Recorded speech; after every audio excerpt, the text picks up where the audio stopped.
let's read another story from the complete tales and poems of Winnie the Pooh.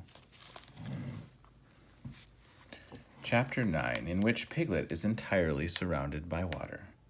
It rained and it rained and it rained. Piglet told himself that never in all his life, and he was goodness knows how old, 3, was it, or 4? Never had he seen so much rain, days and days and days. If only, he thought, as he looked out of the window, I had been in Pooh's house, or Christopher Robin's house, or Rabbit's house when it began to rain, then I should have had company all this time, instead of being here all alone, with nothing to do except wonder when it will stop. And he imagined himself with Pooh saying, Did you ever see such rain, Pooh? And Pooh saying, Isn't it awful, Piglet? And Piglet saying, I wonder how it is over Christopher Robin's way.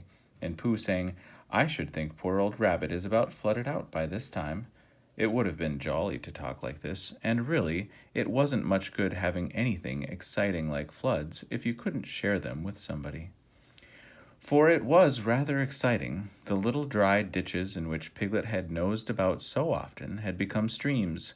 The little streams across which he had splashed were rivers, and the river between whose steep banks they had played so happily had sprawled out of its own bed and was taking up so much room everywhere that Piglet was beginning to wonder whether it would be coming into his bed soon.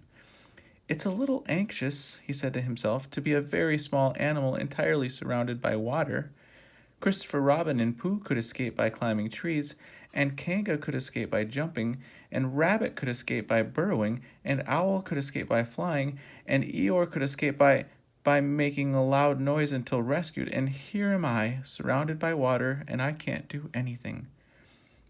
It went on raining, and every day the water got a little higher, until now it was nearly up to Piglet's window, and still he hadn't done anything. There's Pooh, he thought to himself. Pooh hasn't much brain, but he never comes to any harm. He does silly things, and they turn out right. There's Owl. Owl hasn't exactly got brain, but he knows things. He would know the right thing to do when surrounded by water. There's Rabbit. He hasn't learnt in books, but he can always think of a clever plan. There's Kanga. She isn't clever, Kanga isn't, but she would be so anxious about Roo that she would do a good thing to do without thinking about it. And then there's Eeyore. And Eeyore is so miserable anyhow that he wouldn't mind about this. But I wonder what Christopher Robin would do. Then suddenly he remembered a story which Christopher Robin had told him about a man on a desert island who had written something in a bottle and thrown it in the sea. And Piglet thought that if he wrote something in a bottle and threw it in the water, perhaps somebody would come and rescue him. He left the window and began to search his house, all of it that wasn't under water, and at last he found a pencil and a small piece of dry paper and a bottle with a cork to it. And he wrote on one side of the paper, Help, Piglet, me. And on the other side, It's me, Piglet, help, help. Then he put the paper in the bottle, and he corked the bottle up as tightly as he could, and he leaned out of his window as far as he could lean without falling in, and he threw the bottle as far as he could throw. Splash! And in a little while it bobbed up again on the water, and he watched it floating slowly away in the distance until his eyes ached with looking, and sometimes he thought it was the bottle, and sometimes he thought it was just a ripple on the water which he was following, and then suddenly he knew that he would never see it again, and that he had done all that he could to save himself. So now, he thought, somebody else will have to do something, and I hope they will do it soon, because if they don't, I shall have to swim, which I can't, so I hope they do it soon. And then he gave a very long sigh and said, I wish Pooh were here. It's so much more friendly with two. When the rain began, Pooh was asleep. It rained and it rained and it rained, and he slept and he slept and he slept. He had had a tiring day. You remember how he discovered the North Pole?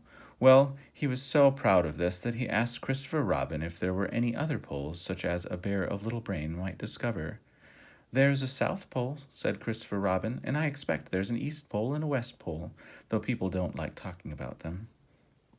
Pooh was very excited when he heard this, and suggested that they should have an expedition to discover the East Pole, But Christopher Robin had thought of something else to do with Kanga, so Pooh went out to discover the East Pole by himself.